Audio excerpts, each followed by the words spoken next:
সুদর্শন পুরুষ মক্কার নারীরা আব্দুল্লাহর জন্য পাগল করা হয়ে গেছে। আব্দুল্লাহকে যদি একদিন মক্কার নারীরা, মক্কার পুরুষেরা দেখতে না পায় তাহলে পাগল করা হয়ে যায়। আব্দুল্লাহকে নিয়ে আসা হলো। এর মধ্যে মক্কার মধ্যে একজন সুন্দরী রমণী ছিল। তার বাবা ছিল তাওরাতের বড় আলেম। তার নাম ছিল মরিয়ম। মরিয়ম আব্দুল্লাহকে বড় মোহাব্বত করতেন, বড় ভালোবাসতেন।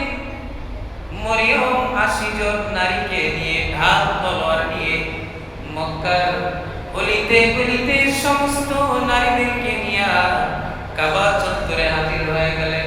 ডাক দিয়ে বললেন, আব্দুল মুত্তালিব, তুমি কোনোভাবেই আব্দুল্লাহকে আল্লাহর নামে কোরবানি করতে পারবা না। সুবহানাল্লাহ। আব্দুল্লাহকে কোরবানি করতে দেব না। তোমার আরো সন্তান আছে, তাদেরকে তুমি কোরবানি করো, কোনো আপত্তি নাই। এক পর্যায়ে তাওরাতের যিনি আলেম ছিলেন তার পরামর্শে লটারির আয়োজন করা হলো। লটারি ধরতে ধরতে ৯৯ বার লটারি ধরছে, আব্দুল্লাহর নামই হচ্ছে। এরপরে লাস্টে একটা পরামর্শ দিল, আর একবার লটারি ধরো, যদি দেখো ফুটের নাম উঠতে পারে। ১০০ বার যখন লটারি ধরা হলো তখন ফুটের নাম উঠে গেল। সুবহানাল্লাহ। তখন আব্দুল মুত্তালিব তার ওয়াদা অনুযায়ী ১০০ উট আল্লাহর রাস্তায় কোরবানি করে দিলেন। সুবহানাল্লাহ। আব্দুল মুত্তালিব আব্দুল্লাহকে নিয়ে বড় চিন্তিত, কারণ মক্কার সমস্ত নারীরা আব্দুল্লাহকে দেখে পাগল পড়া হয়ে যায়, বিবাহের প্রস্তাব দেয়। ওই যে সুন্দরী রমণী মারিয়াম যখন আব্দুল্লাহকে দেখে তখন ডাক দিয়ে বললে, আব্দুল্লাহ রে, আমি তোমার চেহারার মধ্যে মুহাম্মাদি নূর দেখতে পাই। আব্দুল্লাহ রে, আমি তোমাকে বড় ভালোবাসি, বড় মোহাব্বত করি। আমি মুহাম্মাদি নূরের মা হতে চাই। তুমি তোমার বাবাকে বলো তুমি যাতে আমাকে বিবাহ করো। সুবহানাল্লাহ। মারিয়াম পাগল পড়া হয়ে গেছে। এদিকে আব্দুল মুত্তালিব মক্কার সর্দার, কুরাইশ বংশের সর্দার, কাবা ঘরের মুতাল্লি, তার একটা ইজ্জত আছে। এভাবে যদি নারীরা আব্দুল্লাহকে বিরক্ত করে তাহলে আব্দুল্লাহর মান সম্মান যেতে পারে। আব্দুল মুত্তালিব সন্তানদেরকে নিয়ে, ৯ জন সন্তানকে নিয়ে সিরিয়ার দিকে ব্যবসার উদ্দেশ্যে রওনা হলেন। এক পর্যায়ে চলতে চলতে পথ ভুলে উনি মদিনার পথ ধরলেন। মদিনার পথে চলতে চলতে একটা বাড়ির সামনে যায় উপস্থিত হলেন। সেখানে যায় বাড়ির দারোয়ানের সামনে দারোয়ানকে বললেন, ভাই, বাড়ির যিনি মালিক আছে তাকে একটু ডেকে দাও। দারোয়ান বলতেছে, আপনি কে? আব্দুল মুত্তালিব বললেন, তুমি যা বলো মক্কা থেকে আব্দুল মুত্তালিব আসছে। এরপরে দারোয়ান বলতেছে, বাড়ির মালিক তিনি নামাজ আদায় করে, আপনি একটু অপেক্ষা করেন, তারপরে নামাজ শেষ হলে আমি তাকে ডেকে দেব। কিছুক্ষণ পরে আব্দুল মুত্তালিব দারোয়ানকে ডাক দিয়ে বললেন, ভাই, এবার তুমি চলে যাও, যায় বাড়ির মালিককে বলো কাবা ঘরের মুতাওয়াল্লি আব্দুল মুত্তালিব, কুরাইশ বংশের সর্দার, তিনি এসেছেন তার বন্ধুর সঙ্গে দেখা করার জন্য। সুবহানাল্লাহ। আব্দুল মুত্তালিব এই কথা বলার পরে দারোয়ান যখন বাড়ির মালিককে যায় বললেন, হুজুর, মক্কা থেকে একজন মেহমান এসেছে, তার নাম হচ্ছে আব্দুল মুত্তালিব।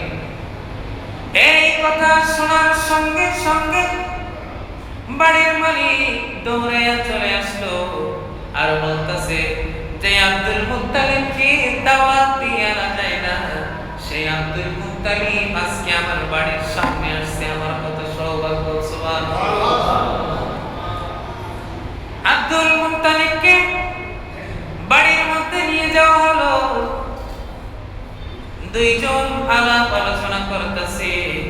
এক পর্যায়ে আব্দুল মুত্তালিবকে প্রশ্ন করলেন বাড়িওয়ালা যে, বন্ধু তোমার সন্তান কয়টা? আব্দুল মুত্তালিব বললেন, আমার 10টা সন্তান। আব্দুল মুত্তালিব বললেন, বন্ধু তোমার কয়টা সন্তান? বাড়িওয়ালা বলতেছে, বন্ধুরে আমার দীর্ঘদিন যাবৎ কোনো সন্তান হয় না। আল্লাহর কাছে চাইতে চাইতে আল্লাহ আমাকে এই বয়সে একটা কলিজার টুকরা কন্যা সন্তান দিয়েছে। সুবহানাল্লাহ। কিন্তু আব্দুল মুত্তালিব আমার কলিজার টুকরা সন্তান বড় সুন্দরী রমণী, তার দিকে যখন তাকাই আমার হৃদয়টা, আমার অন্তরটা ভরে যায়। আব্দুল মুত্তালিব বললেন, ভাই তোমার কলিজার টুকরা সন্তানের নাম কি? বাড়িওয়ালা বলতেছে, বন্ধুরে আমার সেই কলিজার টুকরা সন্তানের নাম হচ্ছে আমিনা। সুবহানাল্লাহ। বাড়িওয়ালা ডাক দিয়ে বললেন, বন্ধু আমার কলিজার টুকরা সন্তানের অনেক গুণ আছে, সর্বগুণে গুণান্বিতা। প্রতি শুক্রবার এবং সোমবারে আমার কলিজার টুকরা সন্তানের কপালে একটা নূর দেখা যায়। সুবহানাল্লাহ।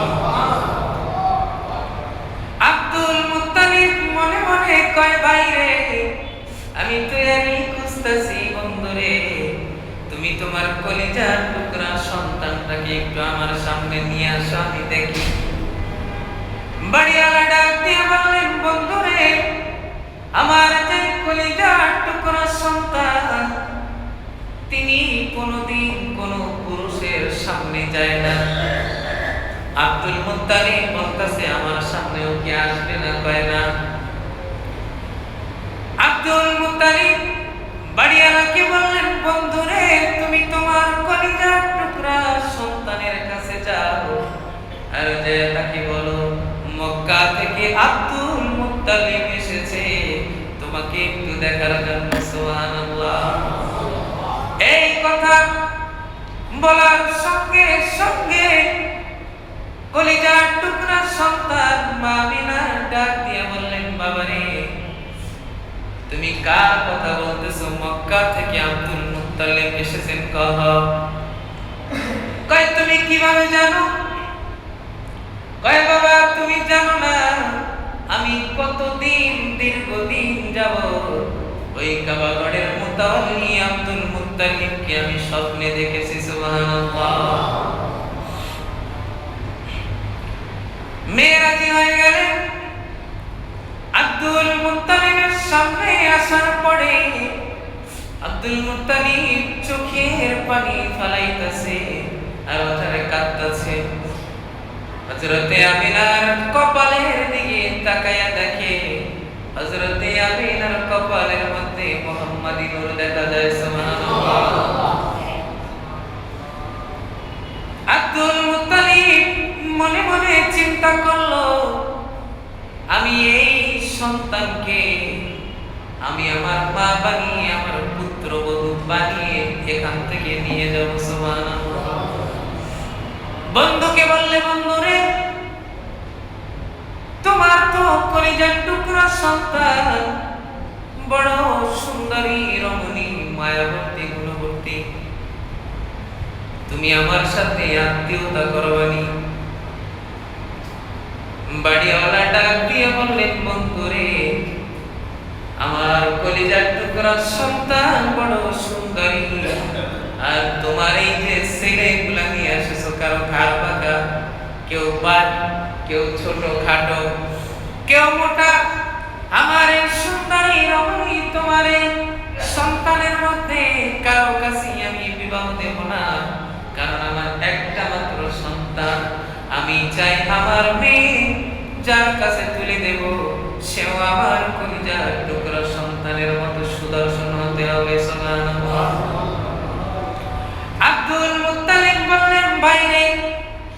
যাদেরকে নিয়ে এসেছি এদের মধ্যে কেউ না আমার আরেকটা কলিজার টুকরো সন্তান আছে।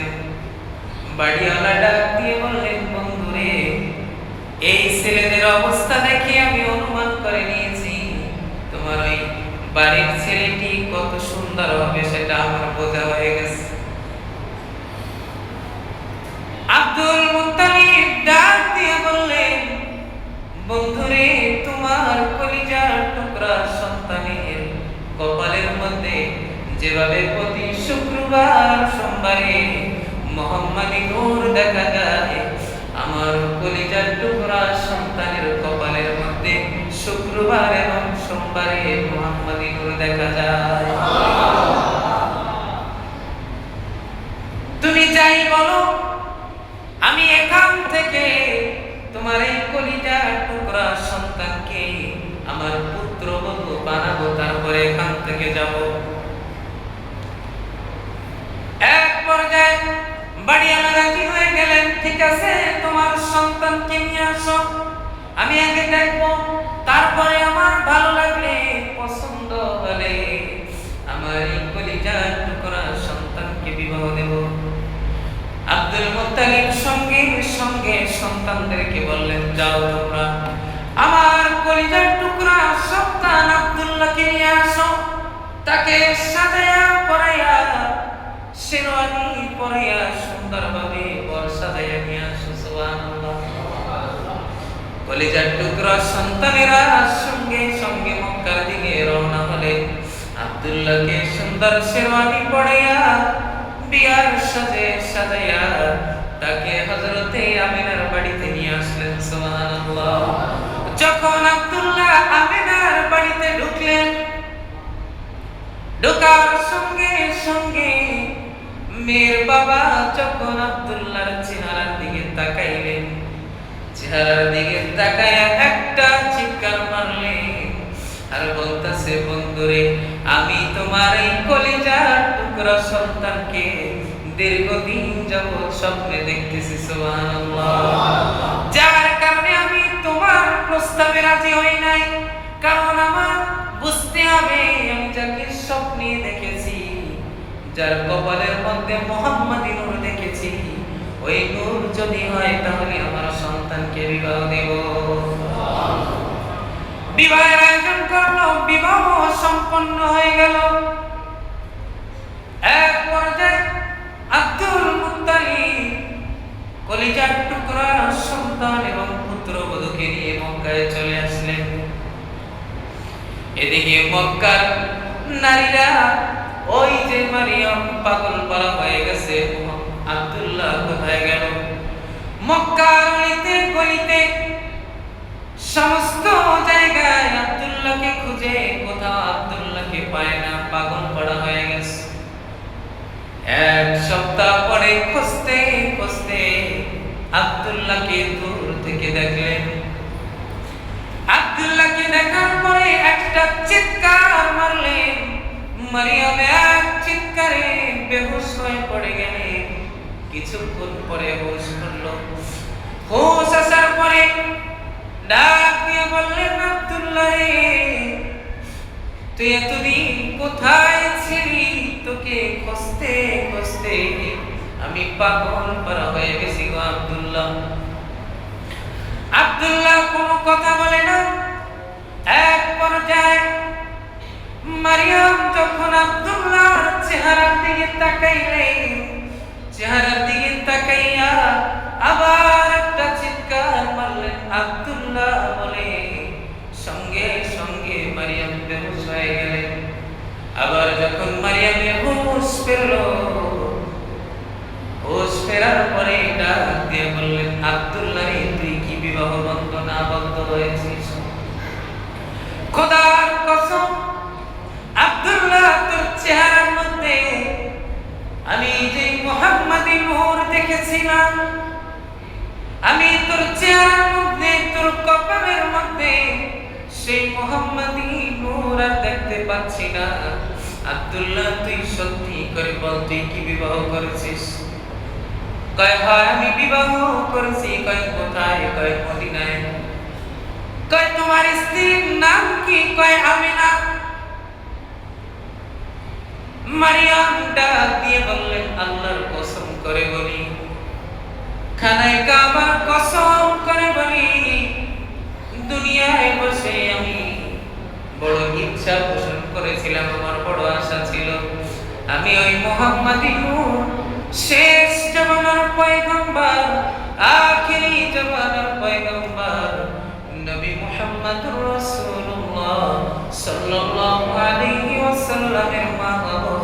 সেটা যখন হতে পারলাম না, আমি আর কোনোদিন এই দুনিয়ার জমিনে বিবাহ বন্ধনে আবদ্ধ হব না। কিছুদিন যেতে না যেতে আব্দুল্লাহ তার স্ত্রীর সাথে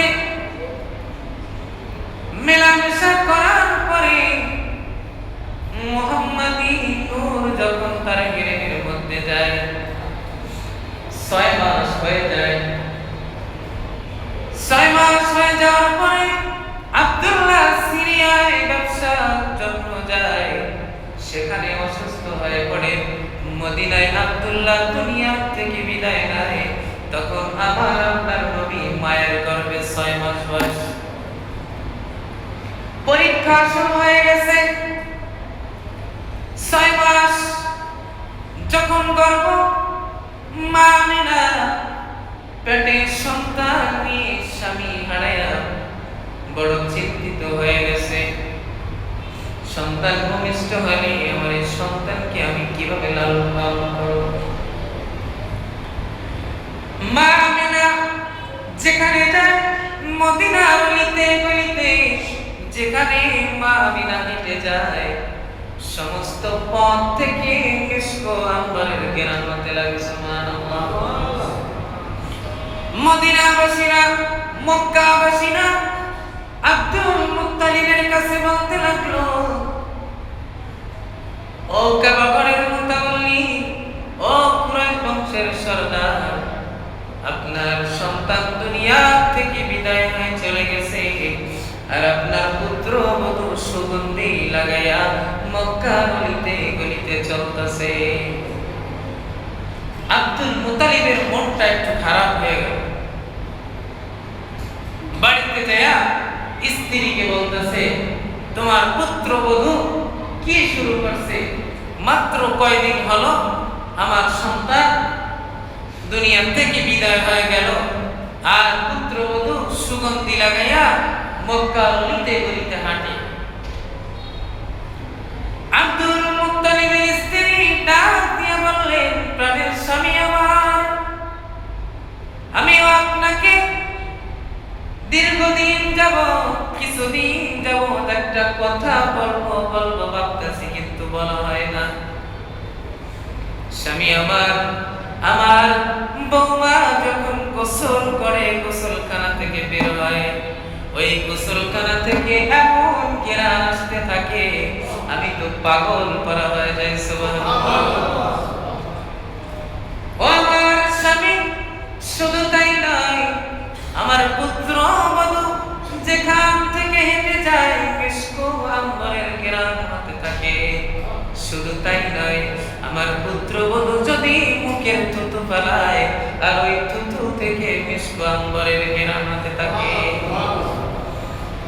মা আমিনাকে ডাকা হলো, ডাক দিয়ে বললেন, আমার পুত্র বধূ আমিনা রে, তুমি কি লাগাও? তোমার শরীর থেকে এত ঘ্রাণ আসে কেন? পুত্রবধূ ডাক দিয়ে বলতেছেন, বাবা রে, আমি তো বুঝতেছি না, আমি তো কোনো সুগন্ধি লাগাই না, কিন্তু আমি যেই গলি থেকে, যেই রাস্তা থেকে হেঁটে যাই, ওই রাস্তা থেকে সুগন্ধি ঘ্রাণ আসতে থাকে। সুবহানাল্লাহ। গোসল করে বের হয়, গোসলখানা থেকে সুগন্ধি ঘ্রাণ আসে, আমি আমার থুতু ফেলাই, থুতু থেকে মিশক আম্বরের ঘ্রাণ আসে। ও বাবা, শুধু তাই না, আমি যখন মক্কার কূপ থেকে পানি আনার জন্য যাই, তখন ওই কূপের পানি যত নিচে থাকুক না কেন, আমি ওই কূপের সামনে যাওয়ার সঙ্গে সঙ্গে কূপের উটের পানিগুলো আস্তে আস্তে উপরে চলে আসে।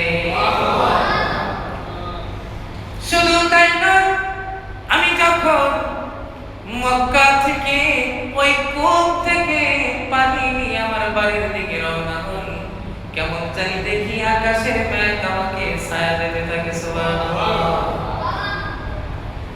কেমন নবী দুনিয়ায় আগমনের পূর্বে শুরু হয়ে গেছে মুজিজা। এক পর্যায়ে আল্লাহর রাসূল সাল্লাল্লাহু আলাইহি ওয়াসাল্লাম দুনিয়ায় আগমন করলেন 12ই রবিউল আউয়াল সোমবার দিন। এই দিন আনন্দের দিন নাকি দুঃখের দিন? ঈদ মানে কি? ঈদ মানে ঈদে মিলাদুন নবী সাল্লাল্লাহু আলাইহি ওয়াসাল্লাম। রাসূলুল্লাহ সাল্লাল্লাহু আলাইহি ওয়াসাল্লাম এর জন্মদিন। তিনি যখন দুনিয়ায় আগমন করলেন, সুন্নতে খাতনা করানো নাভি কাটা অবস্থায় দুনিয়ায় আল্লাহ পাঠাইলেন। দুনিয়ায় আগমন কইরাই সঙ্গে সঙ্গে সিজদায় পড়ে গেলেন। মা আমিনা বলতেছেন, আমার কলিজার টুকরা যখন সিজদায় পড়ে কাঁদে, রব্বি হাবলি উম্মতি, রব্বি হাবলি উম্মতি। কেমন নবী আমরা পাইলাম, সেই নবীকে আমরা ভালোবাসি, মুহাব্বত করি মুখে মুখে, বরঞ্চ যে নবীর আদর্শে আদর্শিত হওয়ার কথা বলে গেছে, আমার আপনার নবী দিন কায়েম করে গেছেন দুনিয়ার জমিনে, সেখানে আমাদের কোনো ভূমিকা নেই। আমরা শুধু পালন করি, শুধু পালন করি, কাজে পরিণত করি না। আল্লাহ রাসূল দুনিয়ায় আগমন করলেন, বিস্তারিত আলোচনা। 6 থেকে 8 দিন যখন বয়স, মক্কার একটা রীতি ছিল,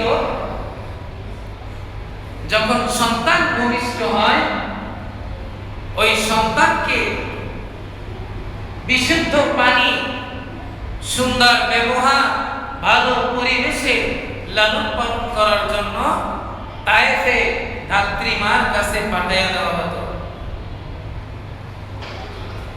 তো আল্লাহ রাসূলের বাবা নাই, এতিম সন্তান।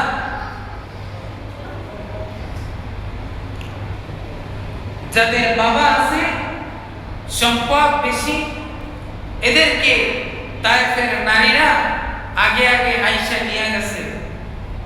মা হালিমাতুস সাদিয়া যখন আসলেন, আয়েশা দেখে একটা সন্তান আছে, তাও আবার এতিম। হালিমাতুস সাদিয়ার পরিবার ছিল গরীব। মনে মনে চিন্তা করলো যে অভাবের তাড়নায় সন্তান নিতে আসলাম, কিছু টাকা পয়সা হয়তো পাবো, সংসারটা একটু ভালোভাবে চলবে, কিন্তু এতিম সন্তান নিয়ে কি পাবো? একবার ফিরে যেতে লাগলেন, কিন্তু মায়ার নবী, দয়ার নবীর চেহারা তো একবার দেখছে। কিছু দূর যাওয়ার পরে দিলের মধ্যে আকাঙ্ক্ষা শুরু হয়ে গেছে, সন্তানটাকে তো আমি ভুলতে পারি না। স্বামীর সাথে পরামর্শ করলেন, এই সন্তানটা আমার দিলের মধ্যে কেমন জানি টানে, সন্তানকে আমি নিয়ে যাই। স্বামী বললেন, ঠিক আছে, তুমি এই সন্তানকে নিয়ে আসো। আল্লাহ রাসূল তাকে নিয়ে যখন হালিমাতুস সাদিয়া এবং তার স্বামী রওনা হলেন, যখন সেই উটের পিঠে উঠলেন, হালিমাতুস সাদিয়ার স্বামী তিনি সামনে বসলেন। হালিমাতুস সাদিয়া রাসূলকে নিয়ে যখন উটের পিঠে উঠতে শুরু করলেন, সঙ্গে সঙ্গে উটনি বসে পড়লেন। সুবহানাল্লাহ। হালিমাতুস সাদিয়া বললেন, ব্যাপার কি?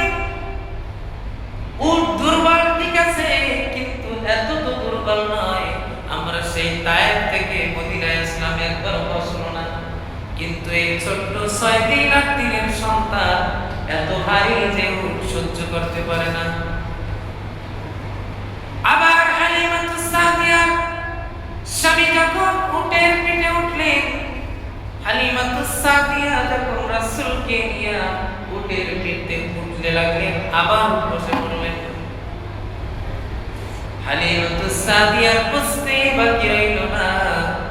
এরপরে স্বামীকে বললেন, স্বামী আমার, আপনি পিছনে বসেন আর এই কলিজার টুকরা সন্তানকে নিয়ে আমি সামনে বসি। যখন হালিমাতুস সাদিয়ার স্বামী উটের পিঠে উঠলেন এবং পিছনে বসলেন, আর আপনার আমার নবীকে নিয়ে হালিমাতুস সাদিয়া যখন উটের পিঠে উঠলেন, সামনে বসলেন, সঙ্গে সঙ্গে উট চলতে লাগলো। সুবহানাল্লাহ। তিনি নেতৃত্ব দিবেন, তিনি পিছনে বসে থাকার জন্য আল্লাহ তাকে দুনিয়ায় পাঠায় নাই, দিন কায়েমের জন্য, সামনে থেকে নেতৃত্ব দেওয়ার জন্য। কাফের মুশরিকরা আমার আপনার নবীর চোখের দিকে যখন তাকাইতো, তখন তাদের অন্তরের মধ্যে প্রকম্পিত হয়ে যেত। সুবহানাল্লাহ। হালিমাতুস সাদিয়া ছোট্ট সন্তানকে নিয়ে তাইফের দিকে রওনা হলেন।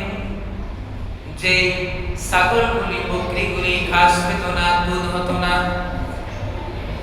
হালিমাতুস সাদিয়া যখন ছোট্ট সন্তানকে নিয়ে তার বাড়িতে গেলেন, দেখেন সন্ধ্যাবেলা তার বকরিগুলো পেট ভরে খাবার খেয়ে আসছে এবং তাদের বাড়ির মধ্যে দুধ হয়ে গেছে। সুবহানাল্লাহ।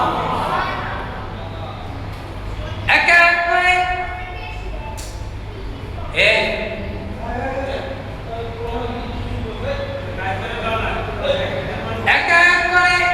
হালিমাতুস সাদিয়ার ঘর আলোকিত হতে লাগলেন, সফলতা হতে লাগলেন।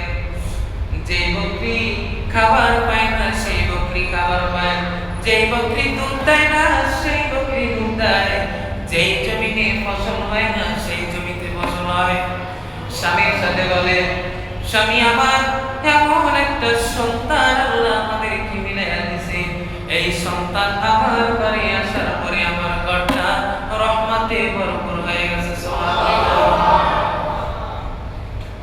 এভাবে করে হালিমাতুস সাদিয়ার ঘরে বরকত এবং রহমতে ভরপুর হয়ে গেছে। সুবহানাল্লাহ।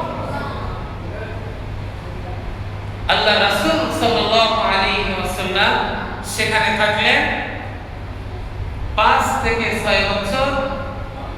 এরপরে মক্কায় তার মা আমিনার কাছে আবার নিয়ে আসলেন। আসার পরে আল্লাহর রাসূল তার মা